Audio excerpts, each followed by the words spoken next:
Welcome, my friends, to the Sage of Quay Radio Hour, your home for free and critical thinking. I'm your host, Mike Williams, and joining me as co-host for this show is my friend, Ole Damagard. Tonight, our guest is former independent Black Ops contractor Cody Snodgres. Cody was in the Black Ops business for over 20 years, and he claims he was offered $1 million by the CIA to bomb the Alfred P. Murrah Building in Oklahoma City. The conversation with Cody was wide-ranging as he offers his personal experiences and insights into a world that very few people understand or can openly talk about. I'm sure you will find the information fascinating as we get a peek behind the CIA curtain. And so without further ado, here's a discussion with Cody Snodgres. Folks, we have a very, very interesting show today. Ole Damagard is going to co-host with me, and our guest is former Black Ops contractor Cody Snodgres.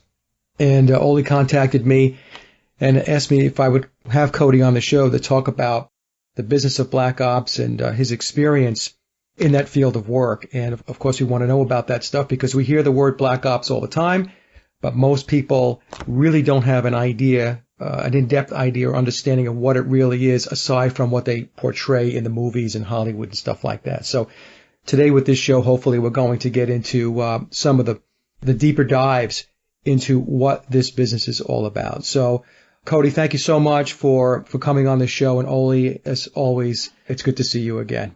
So I guess to kick things off, Cody, I guess the question most people would ask up front is, how did you get into Black Ops and how long were you in? What was your specialty within Black Operations? Well, I got into it, back in 1974. I graduated from high school in Farmers Branch, Texas, and I'd scored in the top 1% in the SAT test in physics going into college. And I had a full tennis scholarship, too. And later in 1975, the CIA came to recruit me because of my test scores out of the physics department. And so I turned them down. I told them I did not want to work for the government. I wanted to be an independent. And so I began, I was already working with some Vietnam veterans that had come back from the war. And some of them had worked for CIA over there, and so they began training me in all kinds of things. And then over the next 20 years, I studied martial arts. I went to Japan briefly and studied over there. And so basically my specialty, I went to work on my master's degree in physics at Stephen F. Austin State University in Texas down there. And then I worked oil companies, Chevron, Amoco. That was my civilian front for the ops. But my specialty was... we did a lot of bodyguard work. We did a lot of moving of contraband, and I have some language skills and things like that. So we were just, Black Ops contractors. They use a lot of ex-military cutouts as well. People like the guys from Nam that come back and they're civilians, but then they take on these sensitive jobs. Like the Murrah Building or whatever, and the pay is really good. Okay, so initially the CIA approached you because of your scores in high school and the SATs. Right. And you said, no good, I'm not interested. So what was the point in which you actually got connected in? So initially you said, no, I don't want to do this, but down the line you did get involved. So what was that moment in time? How did that happen? Well, I was already in 1974. I had already, befriended some of these guys, and we were already doing things then, small things. And then as time went on, of course, the jobs got bigger and bigger. They realized they could trust me, and they kind of trained me and, took me under their wing and taught me all the military stuff. I mean, it's a lot better going to school because these guys just came from a battlefield, and they knew the stuff that really works out in the field. So they liked me because I had a perfect record, no traffic tickets, college degrees, jobs, and they said, you're the perfect guy to start out here in domestic ops to do things, because if you ever get caught, driving a load of something or doing something, there's no ties. There's nothing back. You're just a criminal, and they like that. Okay, but did you realize at the time when you were getting involved in this that you were getting involved in something, or was it a process of where it was very incremental, where they started you off doing a small job and then it moved along slowly and the jobs got bigger? What I'm trying to get an understanding of is at what point did you realize, okay, I'm in? Oh, there's not really a point like that. I mean, once you start that kind of stuff, you're already in. There's no point. What it does is it progresses, and as you're able to handle the assignments and stay alive, the idea is to complete the black op. A perfect black op is something that happens and no one on the outside knows that it's going on except the people that are in it. And if you can, complete the op and keep blowback from coming back to your principals, or the people who hire you, then that's what you get paid for. And if it gets messy and there's blowback, then you have to cover that blowback, and you have to have good sanitation skills and so forth. And so it's a progression. Some jobs are big, some are little, but after you develop a reputation, in that field, more and more people come to you, or you get references, and they'll say, well, this guy's good, and he can get the job done, so they make an introduction, and that's how it's done. It's all under the table. No one likes any signal intelligence or ELIN, electronic intelligence. All the meetings are done out in the woods or somewhere in a back cafe where there's no one to know about it. Now, did any of the folks that you work with, did they identify themselves as working for the government, or was that something that just was left off the table? In other words, was there any process of identifying who was working for who when they were trying to bring you into a job or offering a job to you? Yeah, no, most of the stuff in Black Ops, nobody wants any type of credentials or anything shown. If they're active military, they won't wear their uniforms. They'll just wear civilian clothes, and it depends on who you're liaisoning with. But no, there's nothing, no way. If there's any photographic intelligence or anything, someone's under surveillance, you go to a place and meet them. It's all done to minimize blowback in the future in case something sours up. Were you aware of a chain of command over time? Did you start to understand where these various players were in the pecking order? Sure. After you get in so many ops and you start doing things, people, they take you into confidence, and they might say something like, oh, yeah, that guy worked for the CIA, or that guy's an agent, but they don't want to get their hands dirty on this because the agents and case officers, they got their political careers to think about, and we're all expendable assets. That's why they hire us, is so that if something sours up, it won't go back to the case officers or the agents. And that way all the after-action reports that are filed with the station chief and up in Langley and all that, they can be doctored and altered to make sure that the appropriate fall guys take the blame for the blowback. That's just the game they play. Now, were you ever concerned as you were going through this in your 22-year career that you were going to be the fall guy? Did you ever feel like, hey, you know what, I could be being set up for something?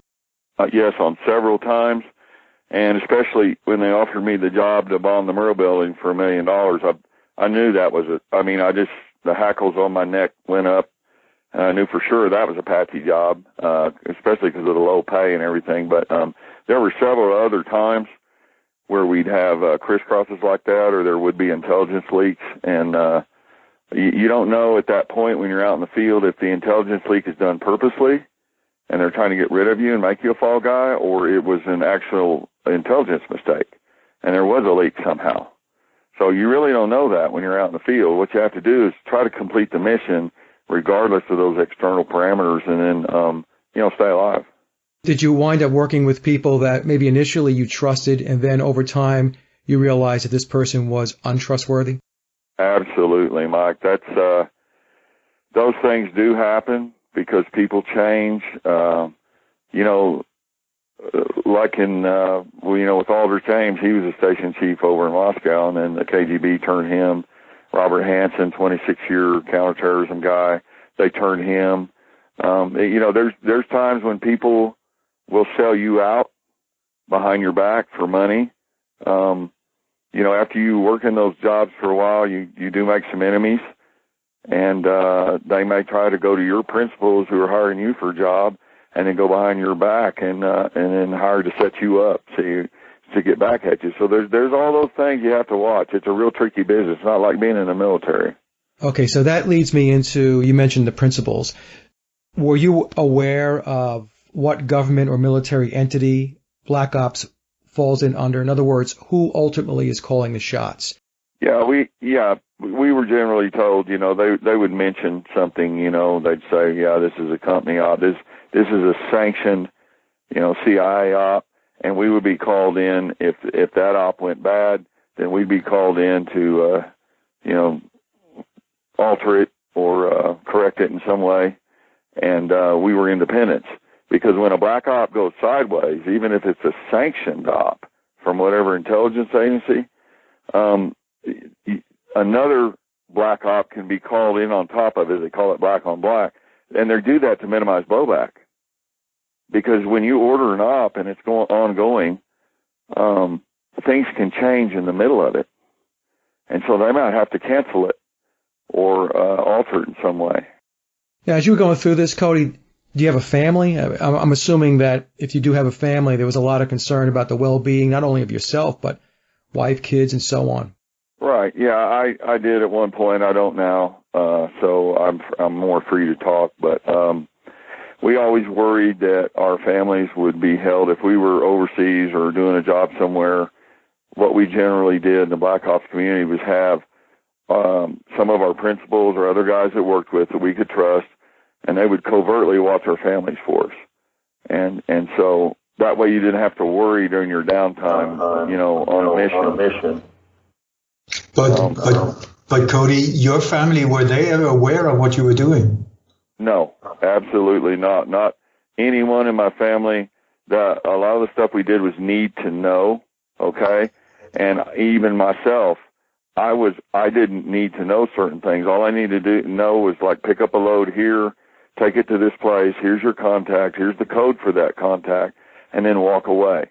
And then all I had to do was contact my principals and say, okay, that I did my job. I didn't know where the load was going. I didn't know what the load was in. That, what was the load was composed of. Because if I got caught or tortured, then I couldn't divulge anything. And that gives the other guys that running the op time to clean the rest of it up. Okay, so it was extremely compartmentalized. It was a need to know. Oh, yeah. You didn't have a broader understanding of what the mission was about. Is that fair to say? Yeah, sometimes we did, sometimes we didn't. It depended on the threat level. It depended on how the security was. On lower level things, they might give me some more information because it's not as critical. But on real highly secret things, the compartmentalization really increases, and it's to protect everybody. Yeah. Now, one of the questions I've always had, Cody, with regard to what goes on with Black Ops is how much does the President of the United States actually know about the mission or what's going down? Are they aware up front, or is it something where they are also held in the need to know bucket? Your general experience in your career, did you get a sense that the guy sitting in the Oval Office was very much aware of what was going on before it took place, or was it more he was filled in afterwards? Yeah, that's a great question. It's kind of like saying, how long is a string? You really can't answer it till you hold it in your hand and look at it. But it's just like an example is in that 1984, Congress passed that Bolin Amendment regarding Nicaragua. And as you recall, at that time, they had the Contras, which the Americans were supporting, and then the Sandinistas, which Daniel Ortega and the communists were involved with. But Reagan was worried that the balance of power would be changed and Nicaragua would fall and be communist, and the domino thing through Central America and then come up to Mexico and so forth. And he didn't like them operating in our the Southern Hemisphere, kind of like when Kennedy did the Cuban Missile Crisis. You can only put up with so much stuff. And so Reagan secretly went around Congress, and he ordered Director CIA to start up some ops to help fund and train those Contras. And I was involved in some of those ops later in Arkansas. But the president, when he orders something like that, he may have full operational knowledge and be calling the shots all the way down the line. or he may just turn it over to CIA director and say, or give him a finding, presidential finding if there's an assassination involved. The president may know or he may not know. He may just turn it all over and say, here's what I want done. And you guys don't screw it up down there in Nicaragua and don't make a mess. We're going around Congress. So we want minimal blowback on this op. We don't want any political fallout because I've got an election coming up, in a couple of years or whatever. And if this stuff breaks out, then you're done. And so I think, I can't speak for individual presidents. I know people have coffee in the White House with Clinton and Bush and Reagan, but I can't speak to that. There's a large number of ops that they have that are like the drone programs and things like that. And I would say that at some time they may have full operational knowledge and control, and other times they have minimal, just depending on the political climate at the time. Can I just interfere and say, please remember who was vice president under Reagan? That's George W. Bush, Exactly. HW. And this guy, major player in all of this. Then came Clinton, who was also a major player, also with the things that Cody was involved in down in Arkansas and so on. So I think it also depends on what president we're talking about, because George Bush Sr. has, as soon as he sort of really came into position, he's been in this game and been aware of these operations. Yeah, he was ex-director CIA in the 70s. And so if you were to ask me a question and say, like, well, if President George Bush Sr., you asked me that same question and name him specifically, my answer would be, since he was the ex-director of CIA, I would think he would tend to have more operational knowledge and be directly involved in these ops. But Reagan, he was an actor from California, and he's not quite the same, black ops mindset as the former DCI. And so, each president has his own thing. And it's hard to answer that question. Well, it's kind of interesting because it's pretty much like a circle when you think about it, because the president, in order for him to make decisions and to have a position, has to be briefed on what those positions should be or could be, right? I would assume that scenarios are presented to him. So it's interesting to me because let's just say the CIA would come in or the NSA would come in, one of the intelligence organizations, and they would fill the president in on what's going on and what is a possible course of action, what needs to be addressed and how we should go about it. So the president therefore makes a decision based upon input he's receiving from the very people that are putting the black operations into play, right? Right, but those are the PDBs, the Presidential Daily Briefing. But here's the thing that a lot of people don't understand in the black ops world, Mike, is let's say there's an op ordered and there's something going on out in the field, okay, and the operatives are out there doing it, and the operatives may have a side op going on that their principals don't know about. Okay. And so, anyway, what happens is when field reports are made and everything gets back up into the government chain, because we operate outside of the government a lot of times. Some of them are sanctioned ops, some of them aren't. And so when it gets back into the government chain of the case officers and the paid assets and all that stuff, they all file their after-action reports and stuff, and then they usually go to the CIA station chief in the area. And he's running all these parallel ops and umbrella ops, and one team doesn't know what the other one's doing and so forth. It's his job to correlate that intelligence and then send it on into Langley.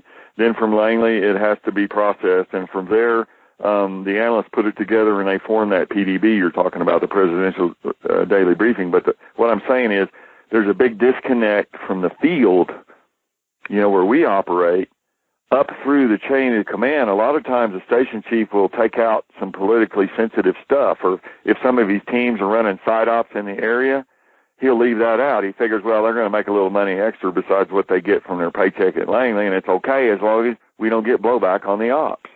And so what happens is there's an intelligence skewing that goes on. The higher up you go in the chain towards the president, the more times the intelligence is skewed, changed, altered, looked at, and then by the time it gets to the president, it may have very little resemblance to what's actually occurring out in the field. This begs the question, so who's calling the shots?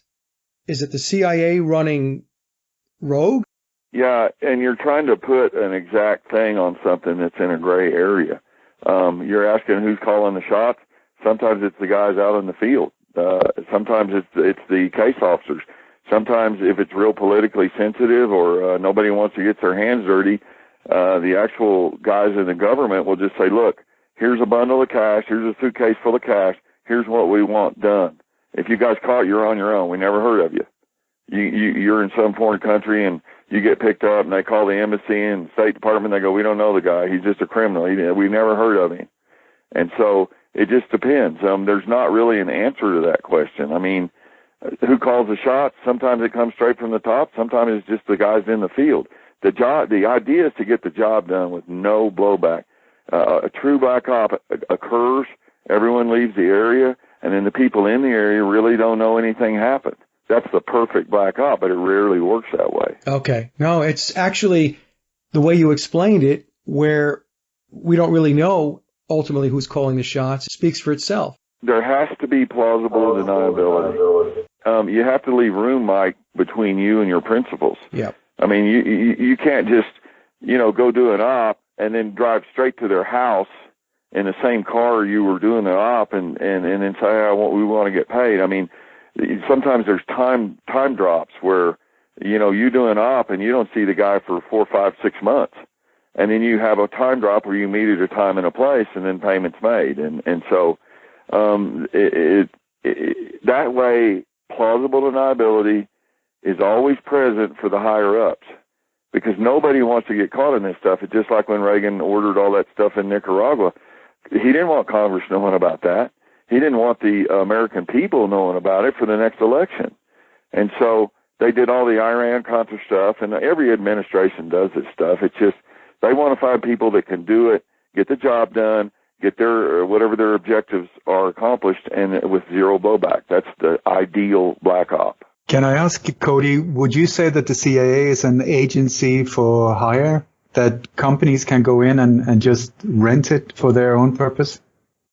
Well, I don't know, because that question is another question. The CIA is a big thing. I mean, it's multi-layered. There's a lot of different things to it, so you can't just call it one entity. A company may approach someone who they know is a CIA agent or have some dealings with them, and then they'll hire them and say, look, we want you to do something, blah, blah, blah.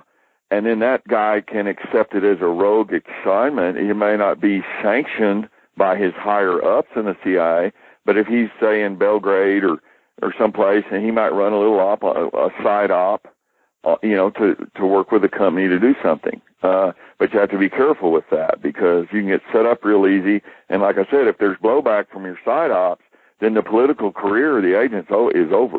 It's not like an area where it's black and white, and if you look at it one way, there can be one answer to the question.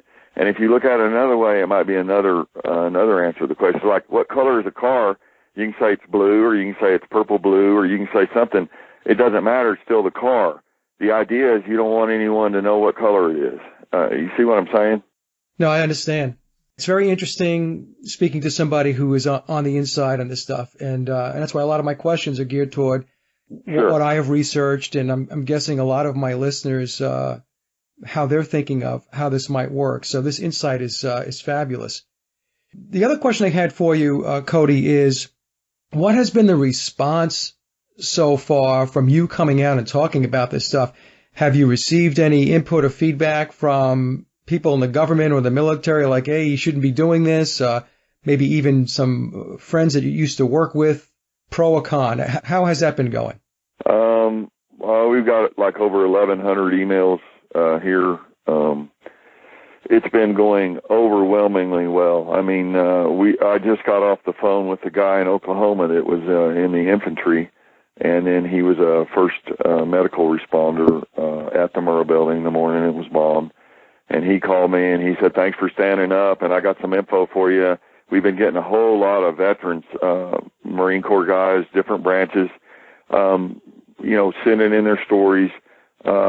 it's been overwhelmingly positive because so many people, Mike and Ole, that work in the U.S. military, they saw things in Vietnam or they saw things in Bosnia, Iraq, wherever they were, Afghanistan, and they realized that there was a lot of dirty stuff going on, and our civilian press over here is just totally propagandized, and they're good-hearted people.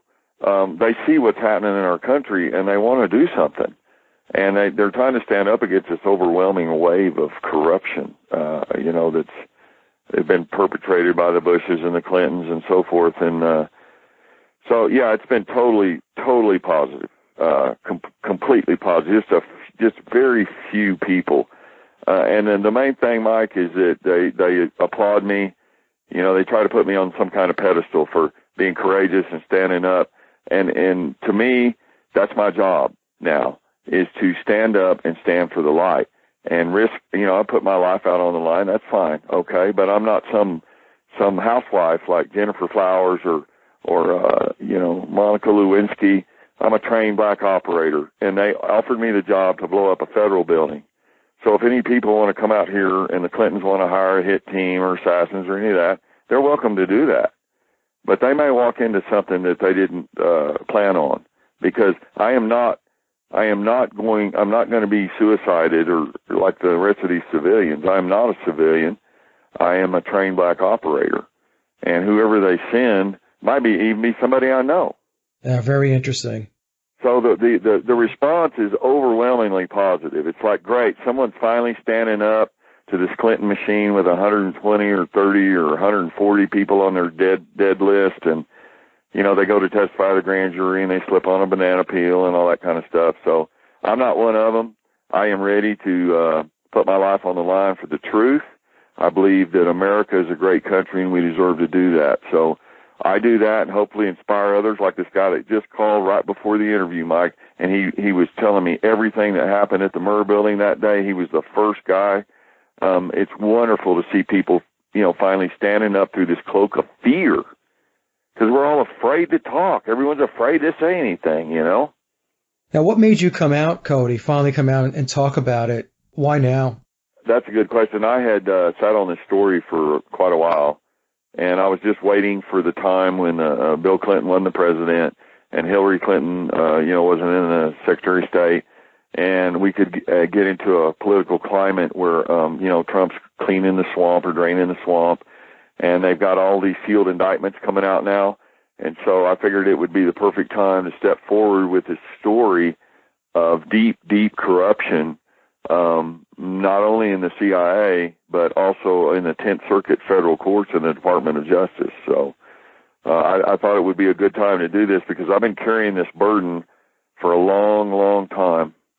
And it's poisoning my soul to know what I know and then sit and watch all these lies like the Clintons and all of them telling on TV. I mean, it just poisons your soul after a while. Now, do you believe that the Trump administration is going to be able to drain the swamp, or do you think that that's just more smoke and mirrors? I don't know. I think that he's trying, but the deep state exists, Mike and Ole. Ole knows a lot more than I about this, but the deep state, as you well know, ever since 1947, when Alan Dulles was director of OSS there, and before it was morphed into the CIA, that deep state's been going on a long time, and individual administrations come and go. And so this big apparatus with the NSA, the DIA, the NRO, CIA, all of them, it's a big, deep thing. And I don't know if one man can do it, even with the power of the presidency, because everything's been so corrupted. But I think there's a chance, and I support him if he can do that. It remains to be seen. I know if we don't do something, Mike, I think we'll probably all be microchipped, like dogs eventually, and fall in the New World Order plan, and freedom in America will just be gone. Now, Cody, you mentioned that you had a lot of things on your mind from the point that you left. I guess that was around 1996. Is that when you left the Black Ops business? No, I retired I was offered the job to bomb the Murrah Building in 1994 in October, and I turned that job down. By that time, I had many broken bones, nerve damage. I had died twice in the hospital. I had severe PTSD, and I'd been drinking, to cover my PTSD. And I was getting towards the end of my career. I think that's one reason they offered me that job, because it was going to be a patsy job, and they knew it. And it would do two things. I would be the patsy, plus they would shut me up from everything I knew, because I didn't sign a national security oath. I didn't sign any of that stuff. I was in Black Ops out in the field, and I saw what happened on a lot of different things. And they can't shut me up. They can't threaten me with Leavenworth or hold a VA loan over me. And so I'm a rogue to them. And they can plant you with evidence or kill you, or they can threaten to hold your family over you. That's the only way they can shut somebody like me up.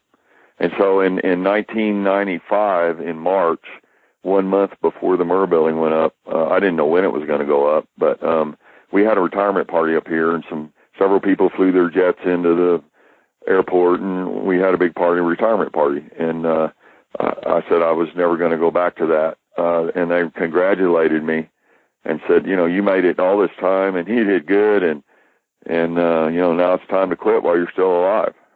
Yeah, very, very, very interesting. So over the 22 years, Cody, what were some of the things that you were involved in where you said before, I think you said about damaging your soul or wanting to serve the light now, but what were some of the things that you were involved in that, as you look back now, you think to yourself, I can't believe I was involved in that stuff?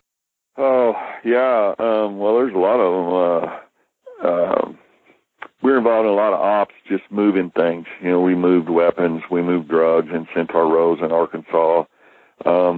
I was involved in bodyguard jobs. We had some jobs offered to us in Saudi Arabia over there for $50,000 a month for a 6-month lock-in to bodyguard some of those sheiks' relatives, nephews, sons, daughters, because they're always worried about kidnappers, and terrorists kidnapping them, because everybody knows the Saudis have money. And one of the things, like for instance, back in '88, was the Barry Sadler. That was September 8th of 1988, I believe, when Barry Sadler was shot down in Guatemala. He had been Special Forces in Vietnam, and he was a staff sergeant. Yeah, he took his SF training at Benning and 20th Special Forces Group back in '63 with Barry Sadler and all those guys. And then he went over there, and a lot of people know him in the older generation. He stepped on a punji stick in Quay and got a bad infection at the Subic Bay Medical Facility. While we're recovering, he wrote the Ballad of the Green Beret back in 1965, and that went to a hit single. It was a #1 single in the United States in '65. But Barry was working down there in Guatemala on some arms deals, and the CIA was involved with some Canadians and stuff. This story's in the book, but they hired me to bodyguard him 2 weeks before he was actually shot. And I was about to go down there, and a CIA assassin named Rosin, he had been in the Phoenix Project in Vietnam, and they, I guess, pulled him out of mothballs or something. And they wanted to get rid of Sadler for stepping on some toes. And so he was leaving a bar in Guat City down there in Guatemala and shot him in the back of the head with .380. And it didn't penetrate the skull. It went around the outside of his skull, between the skin and the skull, and exited by the eye. And he didn't kill him. He was in a coma, but he faked a coma. And they put him in a civilian hospital down there, in Guat City. And then one of my handlers, his name was Duke Flaglier. He was also Special Forces in Nam. And I say his name now because he died of Agent Orange cancer. We don't want to violate the Intelligence Identities Protection Act. We don't want to say any names of people that are active or compromise anyone's identity, but these guys are dead, so I can talk about them. And so anyway, they went down and rescued Barry, and he was with Ron Brown, the guy that runs the Soldier of Fortune thing, and they brought him up here to the States because they're afraid another CIA assassin dressed up like a doctor or something would give him a little shot in the hospital, finish the job, And so anyway, they bounced him around some safe houses up here in the States, and then he died over near Memphis. I believe his mother lived there in Tennessee. But that whole story's in the book, and a lot of people don't know what really happened. But in the Vietnam vet community, you know, Barry Sadler was a household name back then at that time. A lot of the new kids today and soldiers in Iraq and Afghanistan, they're not familiar with that. But we were involved in a lot of things like that, assassinations, and bodyguards. You know, the perfect bodyguard, Mike, is a former assassin, because they know all the tricks. Yeah. And so conversely, you know, the best bodyguard makes a good assassin. So it's just a question on how you're going to turn your skills. And so I was offered a number of assassination jobs, which I did not take, for various reasons. I tried to stay more on the bodyguard and the security aspects. Like if there was an op going on somewhere, then we would run security for the op members. And if they were doing an entry in the DEA has a CLET team. It's called the Clandestine Laboratory Enforcement Team. A lot of people never heard of it. I got one of their patches here. They're real secret. They don't tell anyone in the DEA. Even the regular agents don't know who these guys is, because they're the ones that go down to like the Ochoa brothers or the Medellin cartel or Pablo Escobar's cartel, and they go in the underground labs, you know, and they hit the big coke labs or they hit the methamphetamine labs. And my girlfriend here, she had dinner with Pablo Escobar once down in Miami. But the thing with it is we tried to provide security on a lot of things where there were operations going on, and the people would tell me, like in the CIA, they'd say, "We're doing a CIA-sanctioned op, Cody, but I don't trust Langley. I don't trust my own guys. We may be walking into a trick bag or a setup." So they would come to me as an independent and go, "Look, Cody, I know I can trust you. I don't trust my own guys they stuck me with for this op. So we want you to, you know, to set up on it and guard the op." And so the CIA guys never knew we were there. And we would provide extraction if there was wounded, or extra security in case the intelligence was bad. See, a lot of times you get intelligence, Mike, where they'll give you a file and they'll say, "Okay, here, there's only 3 guys in here, and they've got light weapons, and they don't have explosives, and they don't have this and that." And then you realize the intelligence you got has nothing to do with the real world. And you walk into a meat grinder, and they've got 20 guys there with explosives and rockets and all kinds of stuff. And so you can see the kind of reason why they want to have auxiliary security. How did you maintain your mental health and your sanity going through this? Because it would seem to me, Cody, that the stress is unbelievable. Was there a point in time when you were involved in this where it was okay? You know, it's all right, I don't mind doing this work. And then it evolved to a point where, you know what, I can't do this anymore. And if you got to that point, how far into the 22 years did you reach a point when you said to yourself, you know, this is not working for me? Oh, wow. Yeah. Yeah, there's several questions there, but, well, I had trained in martial arts, and I was ongoing through it, and we did a lot of meditation. Some of my teachers were Buddhist priests, you know, besides being martial artists. And so we did a lot of real high-level meditation, real deep meditation and centering techniques. And like I said, later on, as I got towards the end of my career, the last 4 or 5 years, I started drinking a lot. I was having nightmares and dreams. I would sleep with twin silenced MAC-10 machine guns in .45 caliber, one in each hand. I wired my own house with explosives. I had tripwires set up everywhere. I got extremely paranoid after, you know, when you first start out, it's like little kiddie jobs and stuff. And then when you got into it and the jobs got deeper and bigger, the stress level, of course, went up. But I used to get up and run 5 miles in the morning, and I was in excellent physical condition. When I graduated from high school, I scored number 1 on the Marine Corps physical fitness test in my high school. I was also the only 4-year letterman to graduate in my class of about 1,148 kids.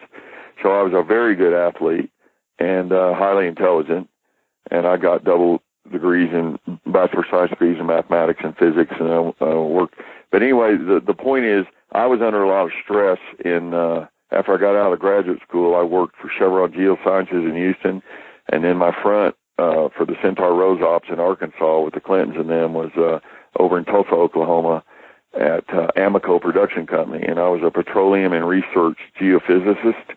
I had about 19 people working under me. I was mid-management. We had stuff like the Boat for Sea project and offshore Alaska, Saudi Arabia, so forth, offshore Louisiana. So I worked those projects, but at the same time I was doing black ops. And that's why my principals loved me, because I had a really good job as a professional geophysicist. I had a perfect record. I had a perfect cover. We kept all the money perfect. So on the outside, it looked like I never bought anything extravagant. Everything was perfect. And that was a great civilian cover for an illegal domestic CIA op.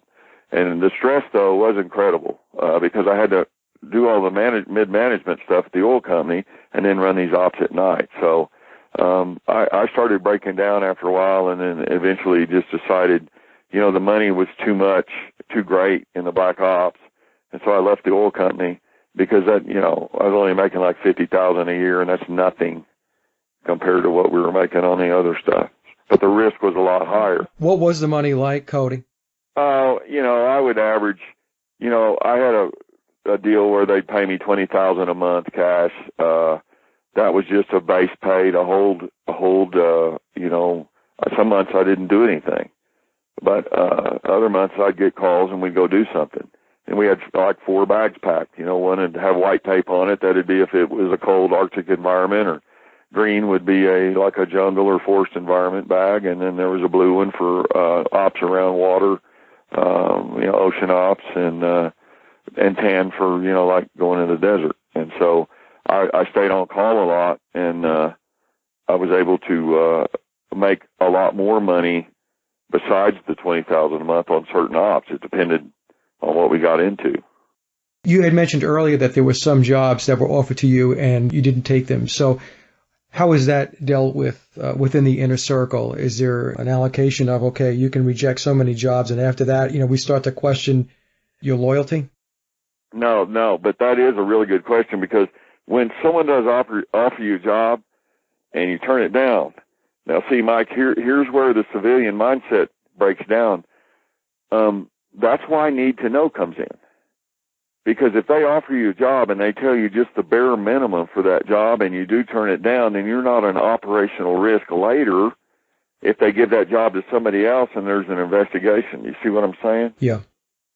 So the less you know when a job is offered to you, it's just basically the job offer. And then if you accept it, then and only then, after acceptance, is the necessary information or the operational parameters handed to you to complete that mission. And so that's where you need to know. And the black ops world's totally different from the way everyone thinks, in the normal society. And once you get into it and you get that mindset and you get synced with it, you understand why they do those things.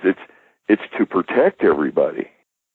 Now, how about the Oklahoma City bombing? Now, you were approached was it to run the operation, and it was $1 million that was offered to you? Can you fill us in on how that went down, how you were contacted, what they explained to you the job was, and then maybe explain, if you had accepted that job, would you be coordinating logistics? Would you be bringing in the other people that needed to be players in the event? So if you could take us through that would be great. Yeah, sure. We had ways to communicate that were, off the records. And, we tried to stop all kinds of signal intelligence or ELIN, electronic intelligence. So I was contacted in a clandestine manner by one of the operatives. His name was Harold Leonard. He's deceased now, so I can use his name. And we'd worked on some ops before. And we went in a rural area out in the country up under the tree canopy. These guys are worried about satellites and photographic stuff and everything. Everyone gets pretty paranoid and secretive if they can stay alive long enough in the black ops world. The training people get in the military, we used to tell them, it's not the military, this is a different world, and you have to get up to speed with it. But anyway, we went and met out in the forest, and he had a purple and black backpack with about $500,000, and he said it was $500,000 in cash. I didn't count it. I could see the money, but he said, we got a job for you. And I said, okay, where are we going? Which country? I figured it was Saudi Arabia or somewhere. I didn't know. And he said, no, it's here in the States. And I said, oh, in the States, okay, what kind of job is it? And he says, it's an EOD job, supposed to do demolitions. And I said, what's the target? And he said, it's a building. I said, what kind of building? And he said, it's a federal building. I said, what? He said, yeah, it's a federal building. I said, which one? He said, it's the Alfred P. Murrah Federal Building. This was in early October of 1994, 6 months before anyone had ever heard about McVeigh or anything. And I was at the end of my rope by this time, and I knew it was a patchy job. I mean, $1 million is not nearly enough for a job like that. And on top of that, what I told him, I said, you guys went too far this time. I said, I can understand going overseas and doing this stuff. I said, but these are our own people. This is our own country.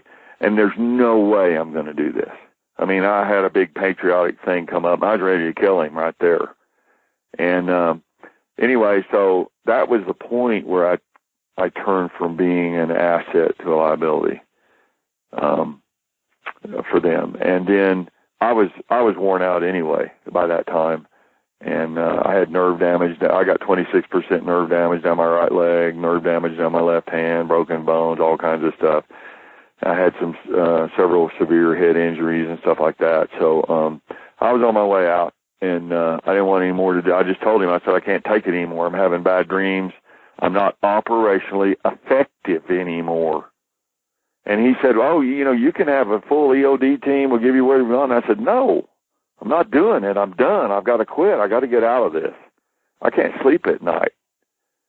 And so that's when and 2 days later, my handler, Duke Flaglier, he got wind of it through the op community.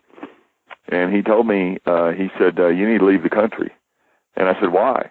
He said, now you know about an op. He said, that thing's going to come off sometime. And now you know about it. Now you're an operational risk. And they may just kill you to shut you up because now you know about it all.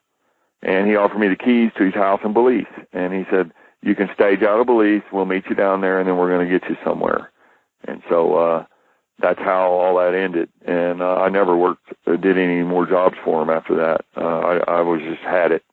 What was the desired outcome, Cody? Did they have a discussion about what it is they were trying to do by blowing up the Murrah Building? No. I was just offered the job, okay, and he said there was $500,000 here. Now you get the other half when it's done.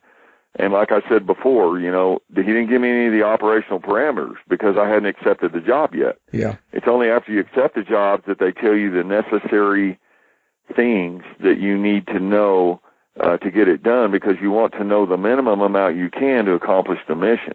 That way, if you're caught and interrogated, you can't give anything up. So he didn't tell me why or anything. I learned all that later. And after that thing blew up, of course, I went black. I went totally black. Disguises, fake IDs, all that stuff. And I went down to Oklahoma, where between Tulsa and Oklahoma City, we had some old safe houses that were used moving the arms over in the CIA Op Centaur Rose in the 80s, as 82, 83, 84, 85, over there in Arkansas. And that's when I was a geophysicist in Tulsa, so it was right across the border. And I can tell you the story how we moved all those arms or whatever over there. But after the Murrah Building bombing in 95, April 19th, 95, I went black. I was very aware that I had turned that job down and that people knew about it, and I was an operational risk. So I went black and left the country for a little while and then came back later. Now, if you had accepted that job, how much time would be necessary to plan a job like that? Is it weeks, months? Yeah, Mike, these are great questions. I love this because I don't get to talk like this, much. But yeah, if I'd accepted that job, let's say that I said, okay, I'll take the job. And then I would have told him, $500,000 and $1.5 million when I'm done is bullshit. You're going to have to give me $20 to $50 million for a job like this because it's domestic. And if you can't pay me up front, I'm not doing it. That's what I would have told him. But let's say I did take that job. Okay. the way I would have done it is how they did it. You got to remember that this is going to be a big job, okay? And the Murrah Building, when it went up, it killed like 168 people. It shattered glass in 258 buildings. It was $652 million in damage. Destroyed 86 cars, so forth. So this is going to be a high level, very visible job. And there's going to be a lot of civilian blowback. There's no way you can cover something like that up. So what you have to do for the cover is you have to have a cover. And you would have to wire the building separately and then have somebody like Tim McVeigh or some other patsy drive that story with ammonium nitrate is so funny in diesel. The shockwave characteristics of those types of explosives in no way could destroy a building like that or even cause the minimal damage that we saw on those films you're going to show everybody later. But what I would have done was pre-wire that building with something like C4, which was plentiful in the ops community because it has a detonation rate of about 26,000 feet per second, and it has that sharp-cutting, hot explosive, which is necessary to cut the big steel beams in that building. And then I would have supplemented that with maybe mercury or some type of nano aluminum if that was available, something like that, and to cut the beams and everything. And then what you do is have the cover, like McVeigh, pull up in a truck, and you would have a more or less simultaneous detonation. So that for the civilian cover on the outside, you would say, okay, the lone bomber in the truck, okay, that's what took out the building. But the bombing from the truck would be at the same time as the detonation in the building. That way, all of it would be covered up in one big explosion, and they could use their propaganda machine in the media to say, oh, it was the lone bomber. But what really happened, is that two of the bombs didn't explode, and that caused a whole bunch of spin-off blowback, see? Anyway, so that's what I would have done on that building, was pre-wired ahead of time, and you would have went in with some kind of civilian cover, like being a phone, you get some Southwestern Bell phone trucks, and, you'd get a bunch of uniforms and stuff, and you'd have some fake work orders printed up, and you'd show up with all your tools and phones, and you'd have a couple of guys actually working on the phone lines themselves, and everything would be covered. You'd have another team that would watch around you to make sure there were no cameras or civilian eyewitnesses, and then you'd plant the explosives and hide them and make sure the detonators were all right, and then get that all set up, and then you time that for when the patsy arrived. How much time would be required, Cody, to put the whole thing in play from beginning to end? Is it 6 months, 9 months, a couple of weeks? No, well, it depends. If you had the materials readily available, all the C4, and they generally use M7 DuPont blasting caps. The problem with those military caps is it takes 3.2 volts to set those off, but you have to keep them shunted. In other words, you have to keep the leads connected, because if you're in a big city, look where the Murrah Building was, okay? It was downtown. The OG&E building, Oklahoma Gas and Electric building, was right across, close to it. They had other buildings, across the street. There's cell phone towers. There's people driving up and down the road with cell phones. And what happens is you have secondary RF bleed off. It's radio frequency bleed off from civilian electronic devices, okay, in the area. You're running an op in an area. It's in a big city, and there's a lot of electronic signals being bounced around. The caps, the electric blasting caps, if that's what you're going to use, and that's what I would have used, you have to keep them shunted till the last minute. You could put the explosives in place a week or two ahead of time. The longer they're in place, of course, the higher the risk that they're detected or found. So the ideal thing would be to put them in a few days before the op and then keep the caps shunted until right before that. Because, see, Mike, if you unshunt those caps and you hook them up as a power source to detonate, a secondary signal can cause induced electric currents in the leads to the caps, and you can have a detonation. Mm-hmm. You understand what I'm saying? Yeah. Yep. Yeah. So what I would have done if that was my op, And if it was my op, all those bombs would have went off. They wouldn't have had any blowback because we're professionals at what we do. And I don't know what happened there, and I don't know who they hired, but those guys are still out there somewhere. The people that actually did that and wired it, they may be listening right now. Very few of them are going to step forward like me and talk about this, but yeah, that's how I would have done it. I would have had a patsy pull up in a truck like that, or had some kind of secondary, civilian cover that would be believable to the civilian population in the area. And then I would have the main charges all set to make sure that the building was collapsed, the records destroyed, and the whole thing laid off on the patsy. That would be the perfect black op for that. Because afterwards, Mike, there's going to be news crews and films and everything else, and you've got to have something that's believable for the investigators that follow. Can I ask you, Cody, I interviewed Chip Tatum, the CIA whistleblower, on several occasions, who was a former assassin for George Bush Sr. And he said when it comes to top assassins, the group of the people qualified for these type of top jobs are actually quite few. And so around the world, when you see it, it's very often the same people that are being used all over again and again and again. When it comes to these type of blowing up buildings or these type of operations, is that the skill set needed? Is that sort of common knowledge among operators, or are we back to just a select few that can do these type of things? No, on an op like this, we studied assassination, sabotage, and espionage, for a long time. And I trained with some Israeli Mossad agents over in Tokyo and so forth. But in any intelligence group, top assassins, just like Chip said, and God bless his soul, for standing up and speaking out too, and thank him for that. We need to shed as much light on this stuff as possible, I believe. But assassinations are one thing. Bombing a building is a form of assassination. But that building was not really bombed to assassinate anyone. I mean, you can assassinate someone with explosives on a car, with a solenoid or so forth.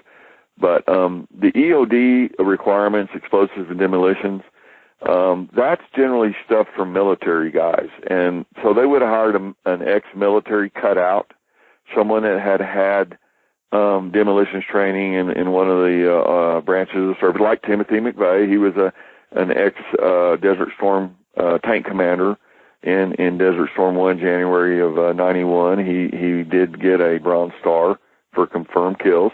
And so the perfect military cutout, here's the patsy. But EOD jobs are a lot different than assassination jobs. You can use explosives to assassinate people, but it's really messy, and there's a lot of blowback associated with it. If you set a car bomb off in Bogota to kill a cabinet minister or something, they know that's an assassination. But if the guy has a heart attack one night in his bed, then plausible deniability is maintained. And that person, they can say, well, they killed him because he was the prime minister. Go, wait a minute, how do you know that? He just had a heart attack.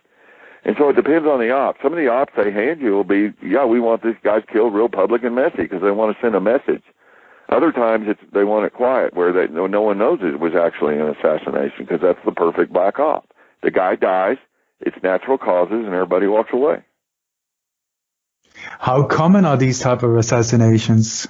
The silent ones? Well, it's hard to know, because if you don't see the forensic reports, it's hard to know. I mean, because people do die of heart attacks, and people do die of strokes. And, I mean, you can hit someone with a modulated microwave device, and you can fry the capillaries in their brain and simulate a stroke. And when the standard civilian doctors in the area do their forensic pathology exams, it looks to them like they just had a stroke and some of their blood vessels broke because there's no evidence of a microwave.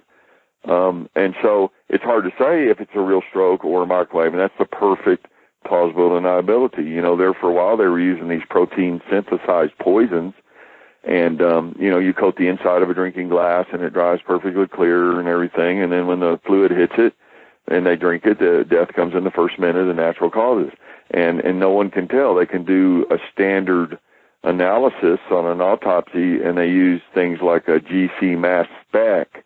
That's a gas chromatography mass spectrometer, and they take tissue samples from the subject, and then they gasify them and run a spectral analysis, and they also do a centrifuge on them to do a mass separation so that they can tell the exact nature of the poison. But if you use strychnine or something, then they can do a sample and know the guy was poisoned. But if they use these new protein synthesized poisons, that means the natural metabolic process of the human body metabolizes out the poison as it's killing you. So you die, and the poison is dissipated in the death process. Okay? And so these poisons are very hard to detect, and it's hard to tell if it's an assassination or just a legitimate stroke. And so the answer to your question is like, how long's a string? I don't know. I'm sorry if I'm talking too fast. I apologize. No. You're doing great. It's very intriguing. You had mentioned the Mossad. Are you aware of how often Mossad has been involved in these black ops operations? Is this something that you're aware of or no? No, I'm not aware of. I have heard from other people in the black ops community that they liaison, of course, with the Israelis on several things. There are times, like in Amman, Jordan, or something like that, where people, someone, the KGB or CIA may be running an op or something, and then there's a mutual advantage to be gained from joining up with another intel agency like the Mossad. And so they'll share their intelligence or their agents operationally. But that is a very strange thing, because even the guys in the CIA, for instance, don't trust each other much. And then the guys in the Mossad don't trust each other much. And then when you put them both together and they're supposed to liaison on an op, say to take down an Al-Qaeda guy or something, you have all the distrust between the agencies complementing the distrust internally. You see what I'm saying? Yeah. And so everyone gets real funny about stuff like that, and sharing the intelligence is another thing you need to know. The Mossad doesn't want to share anything unless it's absolutely operational necessary with CIA and vice versa. So, that's a big can of worms, stuff like that, but it does happen. Now, you had mentioned Timothy McVeigh, and obviously he's the patsy for the whole Oklahoma City bombing. And I was mentioning to Oli before we got started, Cody, that the thing that always got me with McVeigh was he never seemed very concerned about the fact that he got caught, that he was on death row, and then ultimately he was given the death sentence. He was injected. So what is your view of who McVeigh was? Was he a mind control subject? I guess that's one of my questions. Maybe we can get into that a little bit, but he always seemed like a strange duck to me. Oh, you are absolutely right. This is a great... See, I haven't talked about this in a lot of the interviews. I know a lot of stuff, so let's just get into it. I was 3 cells down from McVeigh. They planted me with evidence. We'll tell that story later. And I was 3 cells down from him in Supermax. I never got to see him. I talked to one guy who did get to talk to him, and I was there that day when he was executed. They sent him to the Terre Haute FCI, Federal Correctional Institute. That was June 11th, 2001. But the skinny on McVeigh was he had been in Desert Storm, and he had got his shots like all the troops did going over there. And he was part of a covert experiment with Lockheed Martin that he didn't know about. He was given a standard series of injections, and they implanted a microchip in him. And back then they were testing the protein codes for autoimmune response and so forth. And it was part of a Lockheed Martin covert test of their Beast satellite system. It was a battle engagement area tracker system. And anyway, it was a real-time test where satellites could look down on a battlefield, an active battlefield with smoke and fire, oil fires and dust and everything, and track people. In some of the dog tags, they had experimented with putting microchips in them. That way, if a soldier was blown apart, they could use RFID instruments to find the bodies. And so this was part of a test, like if you put the chip in the buttocks, usually during an explosion, there'll be arms and legs blown off, but the torso will remain. And if you know what kind of ordnance is used, you can figure the blast radius and then go back and find the body parts and get them all together, to be sent back to the families. But he was injected with that and didn't know it. And then later on, when he got back, he started developing sores on his butt and everything. And he had it removed. And we know this because he wrote letters to his sister Jennifer. I have copies of those letters. And when he was indicted, the FBI went and took a lot of that stuff from her house, and she was later called to testify up here in the 10th Circuit Federal Court under Judge Richard Maich. And so anyway, to make a long story short, he got back from Desert Storm and was kind of pissed about the microchip thing, but he signed up with Special Forces at Benning, and they had about Fort Benning, they had over 100 guys in the class. And he was approached clandestinely. His CO and some CIA guys got him and like 10 other guys out of the class and had a covert meeting and said, we want you to work for us. Your front is going to be Special Forces. You go ahead and finish your school and you get your Green Beret and everything, and we want you to conduct assassinations, bombings, and move drugs and so forth. And McVeigh turned him down. And he didn't want to do it. And we know this because he wrote his sister, Jennifer, and he laid out all the things the CIA wanted to do. I have a copy of that in this book. And so he quit that, and then he went up to Buffalo, New York, to Calspan, which is a huge contractor. I mean, they were in the Air Force's Redstone program, which was a counterintelligence, counter-SIGINT, ECM, electronic countermeasures type of thing. They did microchip work, highly classified electronic stuff, and he was a security guard there. And I think it's there that he was approached. It's a standard program of alienation and isolation when you take an ex-military guy that was in combat, now he's sitting in some soft civilian job, and psychologically he's bored shitless. Excuse my language, but he's bored, and then he's ready to do something. And he also had the motivation, to bomb the Murrah Building because he had been microchipped without his knowledge. He'd been offered jobs to do a bunch of dirty stuff, and he didn't want to do it. And then on top of that, he'd also seen what they did down at Waco. He was actually there. And I can tell you that story, too, if you want to. He was at Waco, too? Oh, yeah. Okay, I didn't know that. No, you want me to tell you what happened at Waco? Yeah. I mean, if it doesn't interrupt your flow of the story. No, we can branch off in anything. Make a long story short, I knew a guy named Ron Cole who was a Branch Davidian. I'm not a Branch Davidian, but he was one of Koresh's best friends. Just before the compound was hit, that was February 28th of 1993, where 4 ATF agents and 6 Branch Davidians were dead. Just before that date, Ron's sick mother was in Florida, so he flew down there. He was taking care of her, and then the next day he saw it on the news that shootout had erupted, and he called Koresh immediately from the phone. That's before the feds cut the phone line. And this is what Ron Cole told me, straight to my face. I was not at the compound at that time, but this is what he told me. He said he called David Koresh, and he asked him what happened, and Koresh had just been shot. And the phone line would later be cut. But Koresh told him, he said, well, how did it start? And he said that there was a ATF pulled up with cattle trucks, and the Branch Davidian dogs started running out towards them barking, and the ATF just started shooting them through the windows in the cattle truck. There was never an announcement, never a warrant, never anything. And so when they saw these guys in cattle trucks shooting at the dogs, then they started shooting at the Branch Davidian compound. So the Branch Davidians returned fire, and that's when Koresh got shot. So Ron Cole flew back up immediately, but by that time the phone lines were cut and the feds had set a perimeter around the compound. And so Ron Cole got with the rest of the Branch Davidians that were not in the compound when the shootout started. They were up in Waco shopping and, doing stuff in town, and they all banded together and set up a camp at the perimeter, and they stayed there for days watching. And at night, they would see these black helicopters with no markings and no lights. They would circle the compound, and they saw streaks of light coming down, green, orange, red, and so they didn't know what it was. They were all civilians. And so they were looking at it with binoculars and stuff, and then they said, man, we wish we had some night vision. There was a guy there, and he said, I've got some military night vision.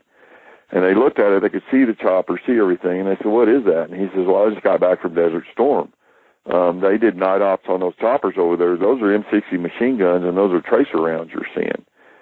And they said, who are you? And he said, I'm Timothy McVeigh. And so McVeigh stayed with Ron Cole and those guys for a while, and they watched the carnage. What was happening, Mike, is they were flying around at night, circling, machine gunning that compound up, because it's a standard Delta Force tactic when you have insurgents in a building and you have a perimeter on the outside of the building. What you want to do is collapse the perimeter and get as close to the building as you can. Now, how do you do that? If the snipers are up on top of the building and the shooters, what you do is you take away the high ground and you press them and push them down to the lower floors. Therefore, they can't shoot as far, and you can collapse the perimeter inward. Do you understand what I'm saying? Yeah.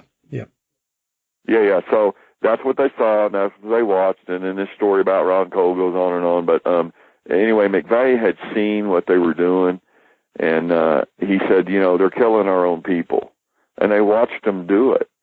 I mean, there was no trial, no nothing. They just machine gunned them to hell. And then later on April 19th of 1993, that's when Waco ended. There were 54 dead and 21 children that were dead, and they lied to Governor Ann Richardson and told her there was meth labs and all that to violate the Posse Comitatus rules, and they got tanks off Fort Hood. That's where my dad took his basic training for the 25th Infantry Division, but they got the tanks off Fort Hood, and then they went and started that fire on a very windy day, and it burned the whole compound down, which covered up the murders that they'd committed with the helicopters.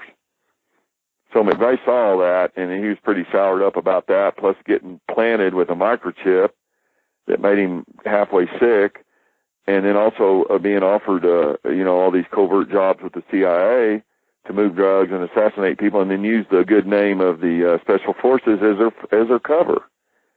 So a lot of people don't know this, but we have all this detailed in the book with not his actual letters, but copies of them.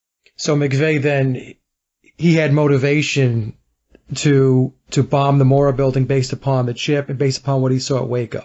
Well, he had a motive. He was pissed off about what had been done to him, I'm sure, but he might have been offered $1 million like me, or $10 million or something. I don't know that, and I never got a chance to talk to McVeigh because where we were up there was the tightest security possible. I mean, it was supermax solitary confinement, and McVeigh, I talked to a guy named Gerald Two Bulls. He's a full-blood Lakota Indian off the Pine Ridge Indian Reservation, and Gerald was a whole orderly. He was the guy that they'd let him out of his cell, and his job was to mop and clean and so forth. And he told me this straight to my face one day.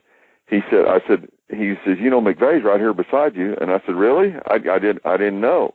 And he goes, oh yeah. He goes, man, the security's so tight. He said, they won't even let the guards talk to him. And I said, what? He said, yeah. He said, Lieutenant Russell and a couple of the other ones that are lieutenant grade, they're the only ones that have clearance to even talk to him. And he said, I walked down and I was mopping the floor, and he was standing there with his face out the window, and at the window, and all Gerald said was, hey, and McVeigh said, hey, and then the guards threw Gerald in his cell for 3 days just for saying, hey. That's how tight the security was. And then right after McVeigh was executed there on June 11, 2001, I was at the FDC, that's the Federal Detention Center, Englewood, Colorado, for a legal visit with my attorney, Harvey Steinberg. He's a Denver Broncos attorney. But one of my cellmates, Chris Holsinger, he had an attorney named Nathan Chambers. And Nathan Chambers was Timothy McVeigh's attorney when he was executed. And Chambers sat and held Timothy McVeigh's mother's hand at the death chamber there, the lethal injection chamber at Terre Haute, and watched. He was on the front row and watched McVeigh get the juice. And so he came back to the FTC 2 weeks after that, and I talked to him, and I asked Nathan, I said, what was it like? You held McVeigh's mother's hand? And he goes, yeah. And I said, what was it like? And he just put his hand up with his palm facing out and closed his eyes and shook his head, and he walked out. And so it was obviously a pretty traumatic event. A lot of people, Mike, you hear all these conspiracy guys think, oh, they didn't execute McVeigh, that was fake and everything. Well, the only thing I know about that is I talked to Nathan Chambers personally about 3 feet away from me, and I watched the man's emotional reaction, and he certainly believed that he was killed, and he certainly was shook up about it, and he sat on the front row. And so all I can tell is actionable stuff that I know, that I saw myself, all that conspiracy stuff, I just don't know about it. Yeah, it's interesting with McVeigh, though, because like I said, Cody, he never actually seemed to be, he showed very little emotion. Whenever the newsreel, the footage was shown of him on the news, and even when he went in to get the lethal injection, that's what it was, right? Lethal injection? Is that how he died? Yes. Yeah. I don't know whether that was the depiction that the media wanted to put out for us to see, that this guy was basically emotionless. I mean, what is your take on that? Was he emotionless, or was he angry? What was his disposition? I've seen those same pictures and everything. I will tell you that there were several instances where they drugged prisoners. Okay, and they could have given him something in his food. I don't know. I know that myself, there was another guy named Kerry James Gagan who had been given a van load of C4 in Denver by CI asset 3 days before the Murrah Building went up. He went down to Trinidad, Colorado to meet his contacts, which turned out to be 3 Middle Eastern men who had blueprints to the Murrah Building in English. He saw them, and it spooked him. And he thought he was going to be Apache or something, and he drove straight back to the Secret Service office in Denver. He told them, I'm a CI asset. I took a van load of explosives to these guys. I think something big's going on. And CI got wind of that through the Secret Service. They planted his house with explosives, and the FBI hit him. Then they threw him in there. They had me, him, and McVeigh, anybody with operational knowledge, and Nichols, that had any operational knowledge about this thing, were all in there together. And so I was worried about them poisoning me.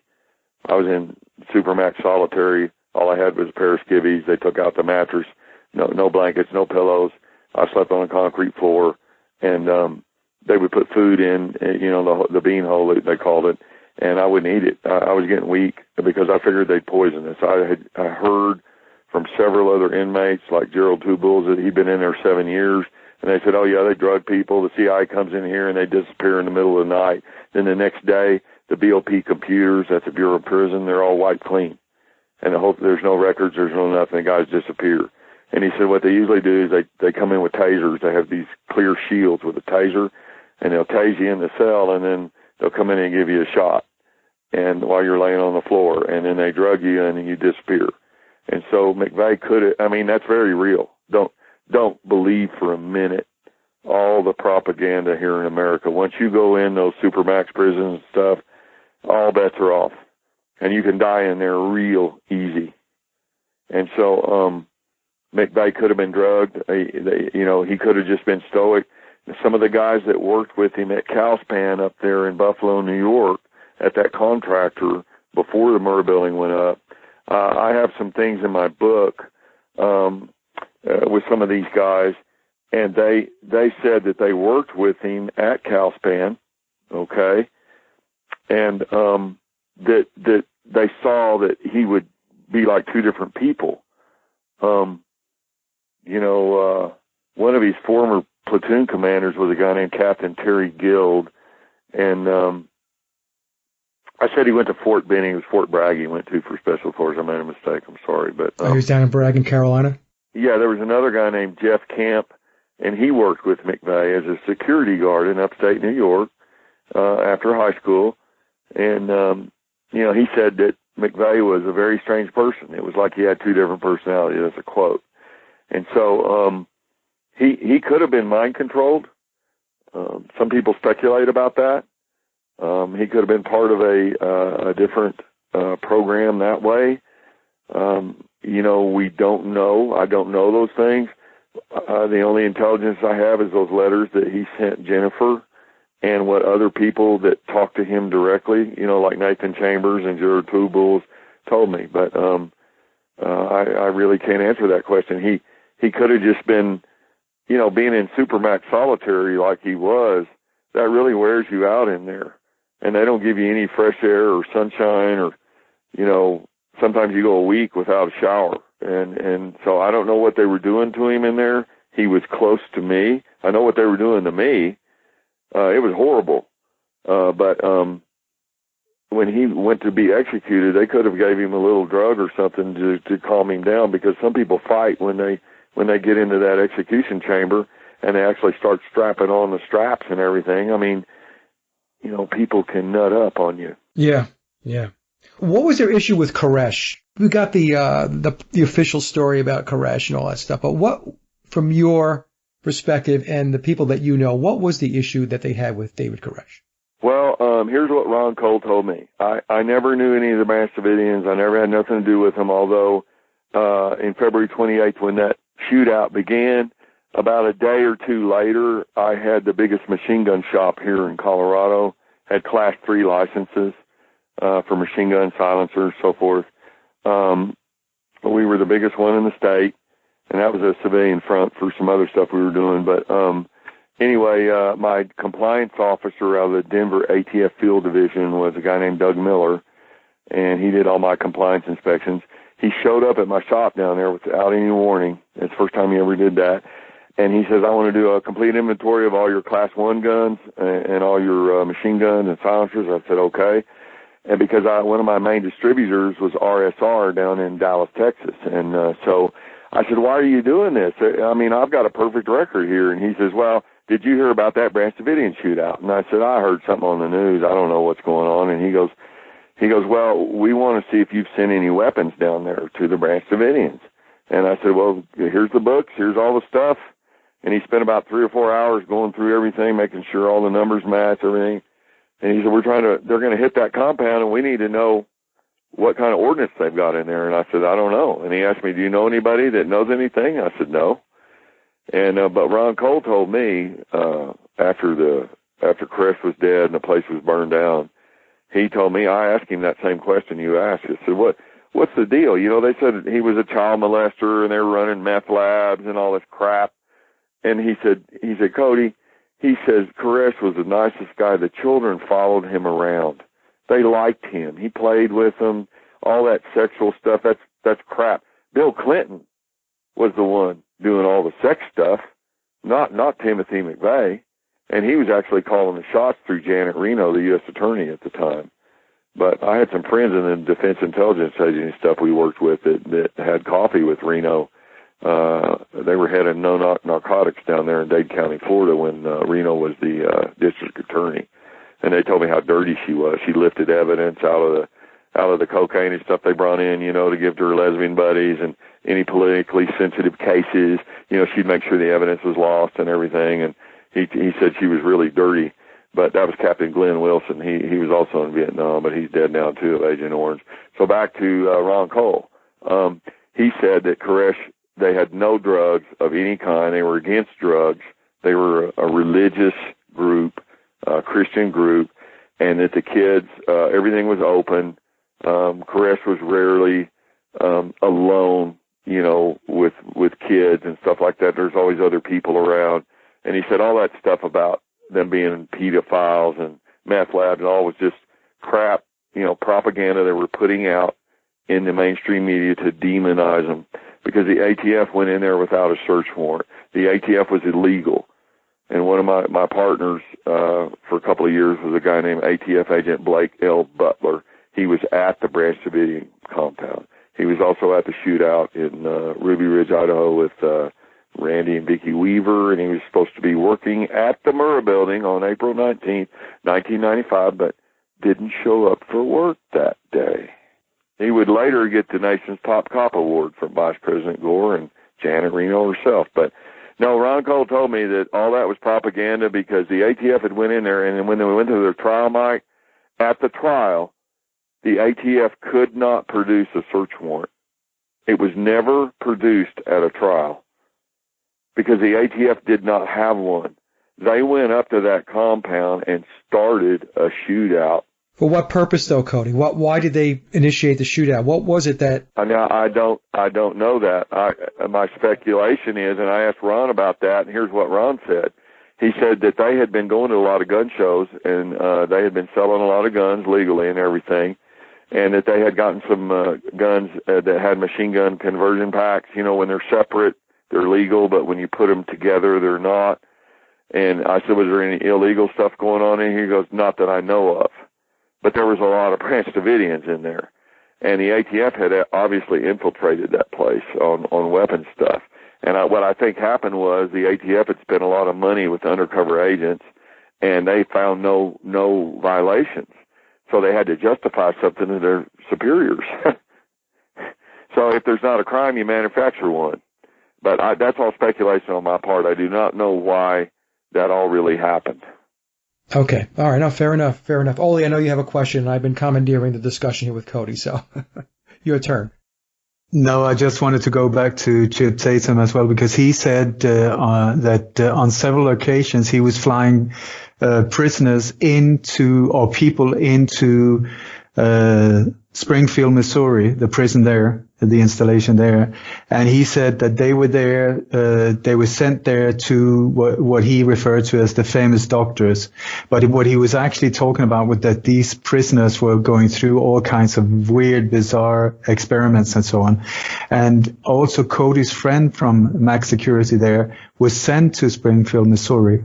I just want to also point out that Timothy McVeigh was in there, but nobody knows how much he was transported in and out, or whatever they did with him, or if he was even there at times, you know. So there's so many things that are hidden that it's very hard to know what actually happened.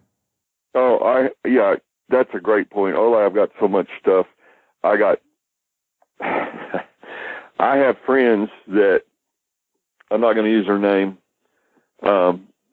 they're still alive, but they were Army Rangers, and they were approached just like McVeigh and the Special Forces to work for CIA, and they were down in Nicaragua. Make a long story short, this whole story's in the book, but you know what they do when the CIA pulls out a Army guy like that, they'll fake his DOD files, and they'll create what they call a jacket, and they plant it into the DOD computer. So when you're looking at his file later on, he's up for review or promotion, it'll say he was, at Ramstein Air Force Base in Germany, and he got a medal, and he did all this. The whole time, he's pulling black ops for the CIA in Nicaragua.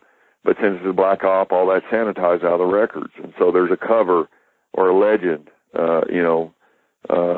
produced. But one of the guys was down there, and they were on a top secret op, and make a long story short, they went in a village, and all the people were dead, men, women, children, but the dogs and cats and chickens and monkeys and stuff are all alive. So they immediately put on their NBC suits, and there was this burn mark in the canopies up above them in the jungle. It was a zigzag gray mark, and they'd never seen anything like it. And they got out their NBC kits, and they couldn't, that's nuclear, biological, chemical.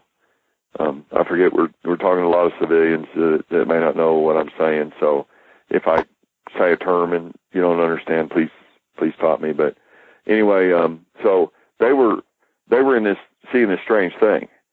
I mean, the animals alive, people dead. And they pulled back. They had an encrypted sat link, and they called it in.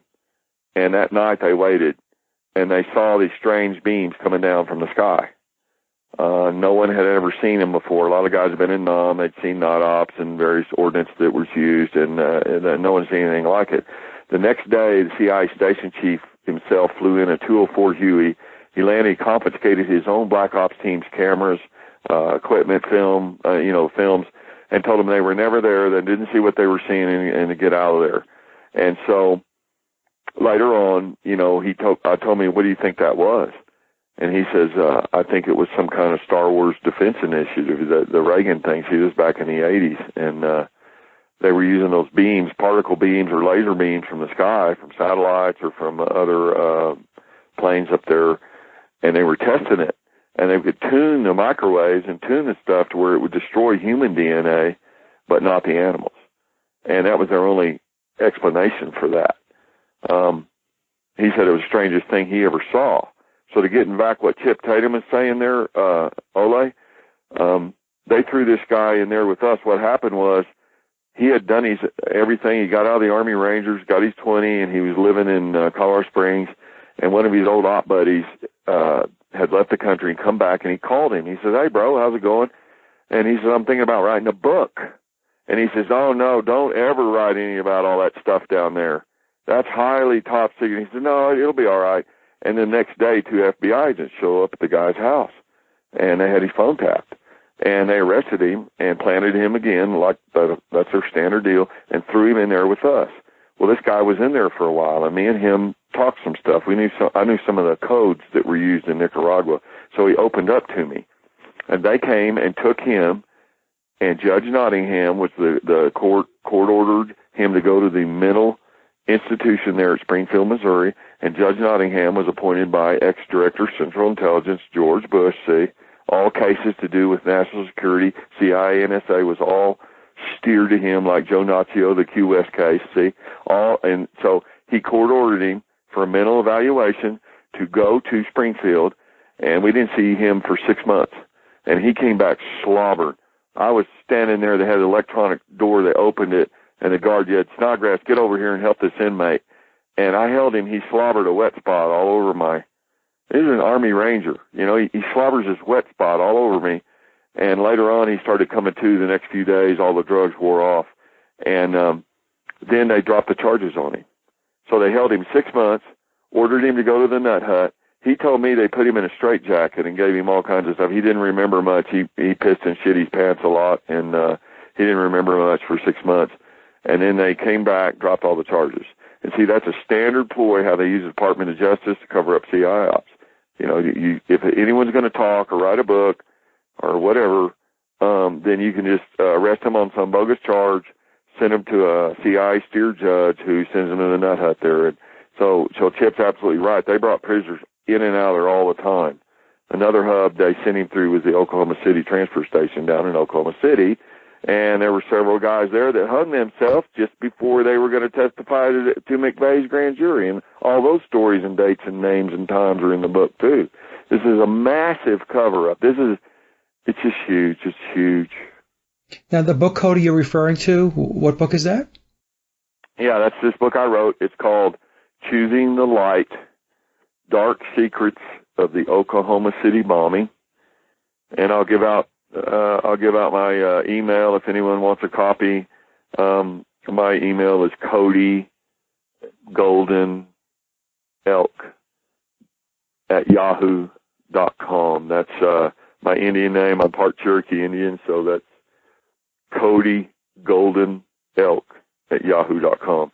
And so we're, they can get a CD of it now, and we're working on a website and all this stuff right now. But the point is there's massive cover-ups in the DOJ.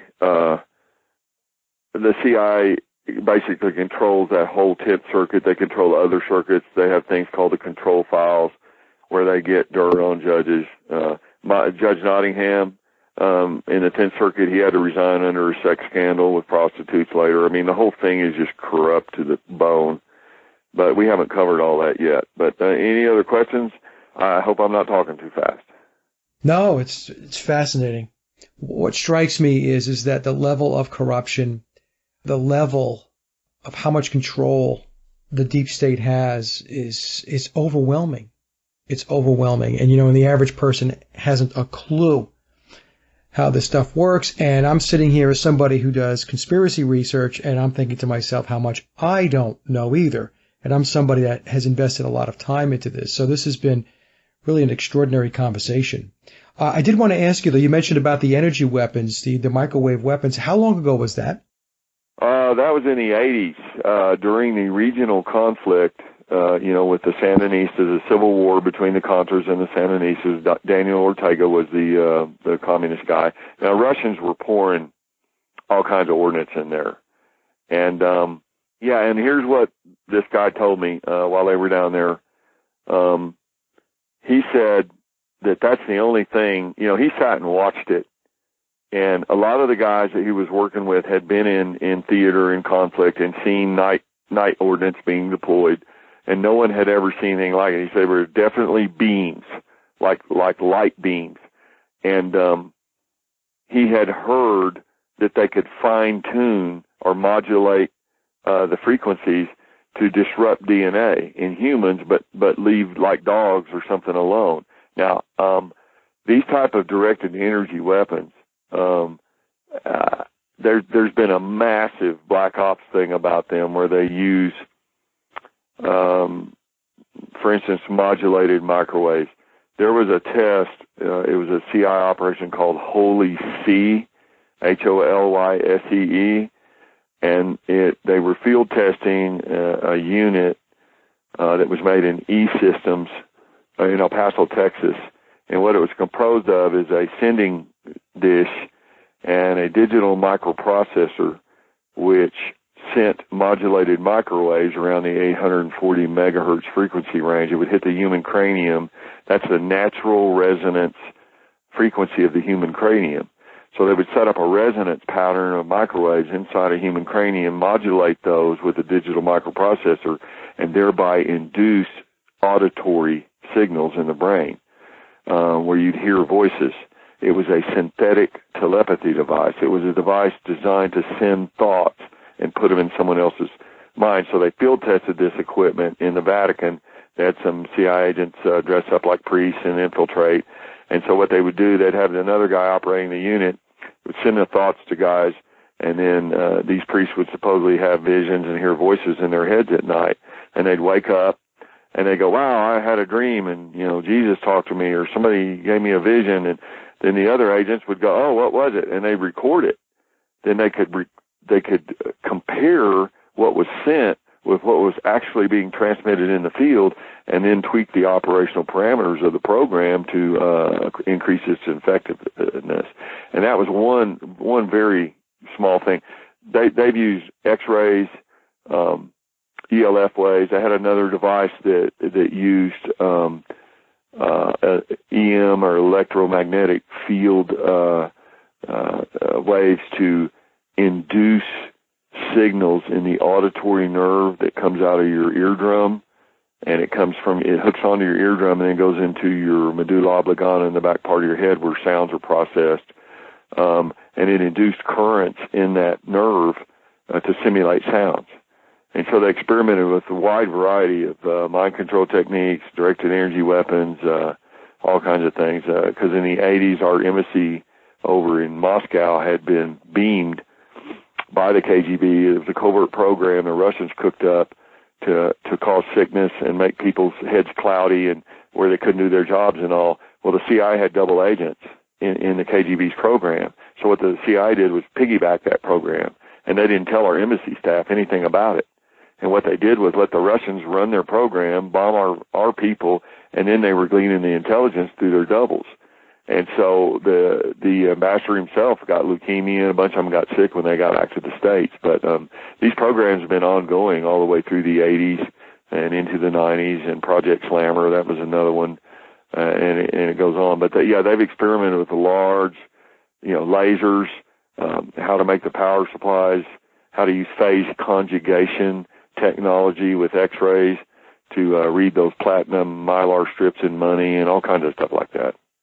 I actually had someone who wanted me to get a synthetic telepathy device for him. So I talked to my higher ups, and these guys didn't have enough money because that stuff's, you get a lot of trouble doing that kind of thing.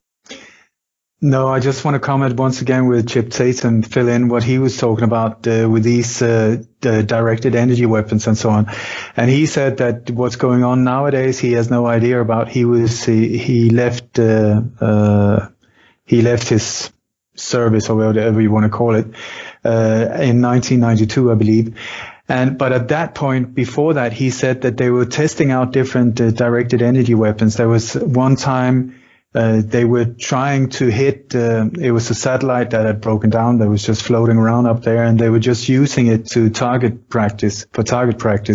And they missed it, and it diverted the energy beam, or whatever you want to call it, in the wrong direction, and it ended up with levering, I think it was 800 square kilometers or square miles of forest, I believe in Wyoming or Colorado, where all the trees were lying in the exact same direction, but nothing was killed. All the animal life was fine, but all the trees were hit down. And he said that it was blamed on a massive big storm, but like he was laughing, saying what kind of storm will just put thousands of trees lying in the exact same direction.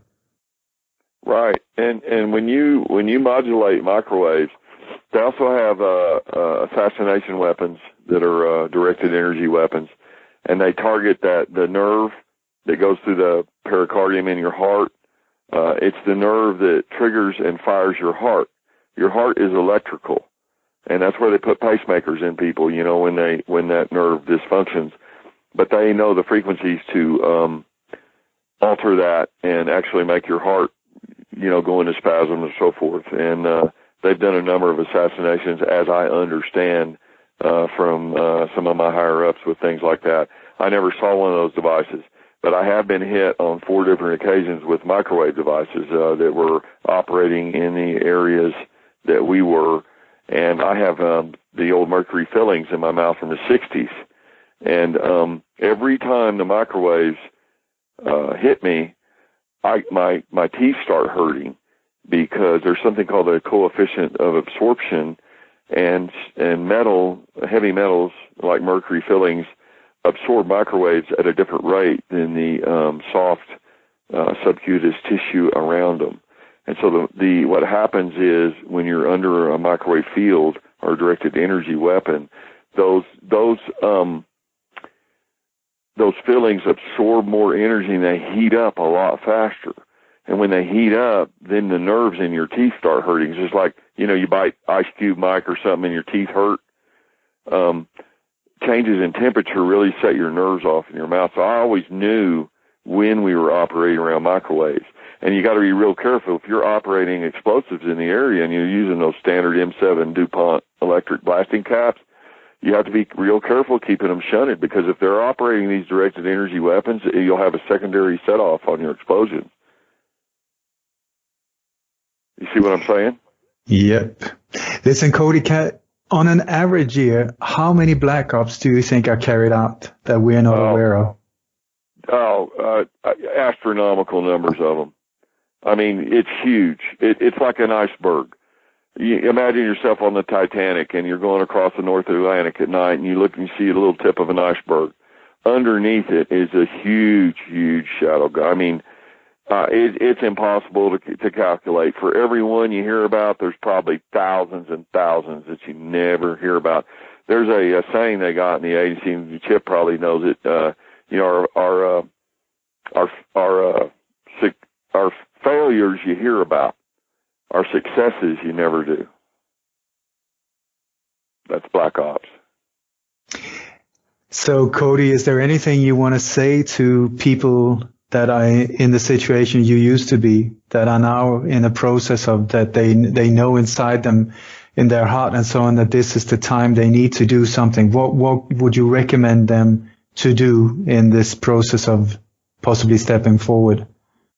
Well, I asked Thomas Drake, that NSA whistleblower, the same thing, and he said get really good legal stuff. But that's the legal stuff is a joke, basically. When you're dealing in Black Ops, you're dealing with assassinations and murders and a lot of bad stuff. I did what I did for money. I was making a lot of money, and I was greedy and young and arrogant and egotistical. And I died twice in the hospital in 1991. They had to shock me back, and after that, I kind of had a spiritual awakening. But to other people that are out there, we all have to look in the mirror at the end of the day. I know so many veterans that are, they do drugs, they eat all the Prozac and all the crap the VA gives them. Everyone has PTSD. I know a lot of special forces guys and operators that they live like hermits and recluses. They're afraid to go out anywhere. They're highly paranoid. They can't go to the store.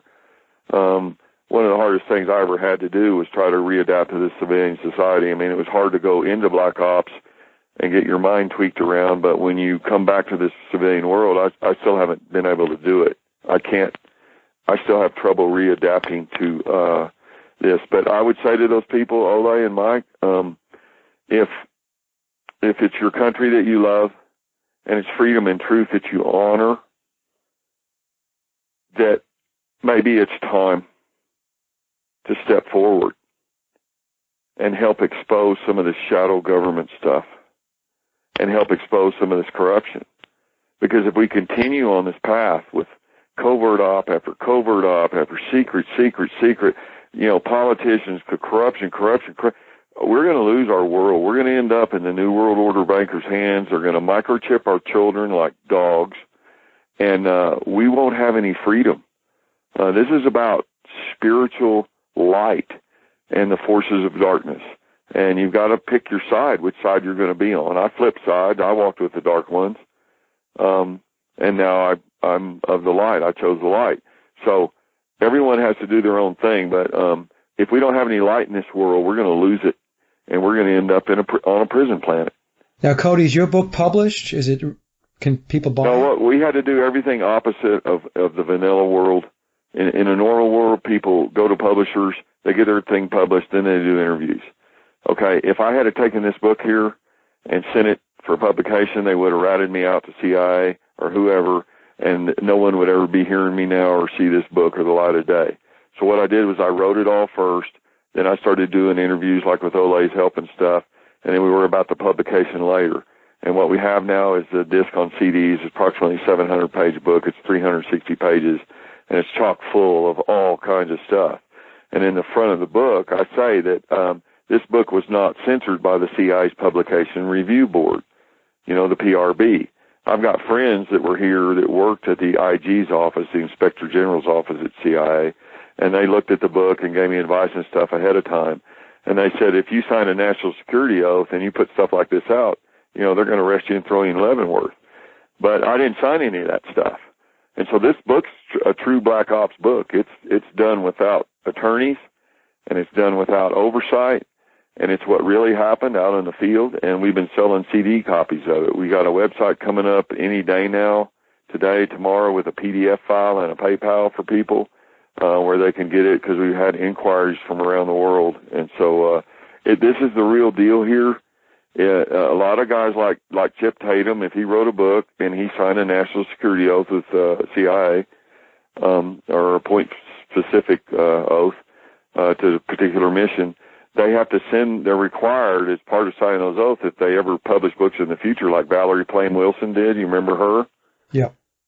Yeah, and she had to turn her book in to the CIA's Publication Review Board, and then they chop out all the good stuff and redact it and edit it and hide everything, and then what comes out in the wash is a watered-down piece of stuff that doesn't tell the real story. But see, they have no way to control me. That's why they offered me the job to bomb the Murrah Building. I was a perfect cutout. I had no ties to the agency. I had no ties to the military. I had no ties to nothing.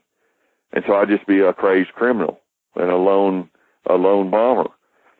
But that's why this book is important for people to get out. And we give free copies out to veterans. We've been getting a lot of guys in the Navy and older guys that are all beat up and messed up, and they're on Social Security and 30% disability and so forth. And we just send them books for free. And because it has a lot of information about Agent Orange and also about the depleted uranium and the anthrax vaccines with the squalene in them that was used in Desert Storm 1. It made a lot of our guys sick with the Gulf War syndrome. So we didn't get to cover that in this interview, but there's a tremendous amount of information that can help our veterans and help turn our country around if we can act on it. I hope Donald Trump can drain the swamp, so to speak, but it's a big thing we're up against. But if we don't fight it and stand up to this darkness somehow, we will lose our country. To get a copy of the CD, Cody, do they email you, or how does that work? Yeah. What they do is they email me, CodyGoldenElk. That's a weird name, CodyGoldenElk @yahoo.com. And then what we do is send them the information on how to get it. And we have hundreds and hundreds and hundreds of CD copies. And I've got all kinds of files. I got all kinds of things, Mike. I got my own counter surveillance pictures. I got tapes. I snuck tape recording equipment inside the United States Attorney's Office in the 10th Circuit. I tape recorded them inside there. No one's ever done that. We got it past their X-ray machines and everything. I've got stuff that no one's ever heard, but we've got dead man switches. So we've got them all around the world. I've got tapes, files, pictures, dates, all kinds of stuff. In the book, we had to limit it. It's only 362 sided pages, but it has a lot of good information in it. Well, gentlemen, I'd like to say thank you so much. Ole, thank you so much for bringing Cody onto the show. Really just a fascinating discussion, some really true insight into how the deep state, the shadow government operates. It's going to be an eye-opener for a lot of people. So thank you, guys. And I will have the show out as soon as I can. And Ole, what I'll do is I'll send you a link, and then you can get the link over to Cody, or I can email him the link. And we'll take it from there. Sounds good. Thanks a lot, Mike. Great questions. Thank you, sir. You're very welcome, Cody. Thank you. Bye-bye, Ole. All right, bye-bye. Bye-bye. And that concludes another Sage of Quay interview, and I hope you enjoyed the discussion as much as I did. Links to my guests' websites and social media are listed in the show notes below. And as always, I'd like to thank everyone for listening and visiting the blog. You can get to the blog by typing in sageofquayradio.blogspot.com, or simply head over to our hub website at sageofquay.com. Also, if you get a moment, please visit laboroflovemusic.com to listen to my album, Leaving Dystopia. And remember, live in truth and always serve creation. It's really that simple. See everyone next week. Be safe, enjoy, and God bless.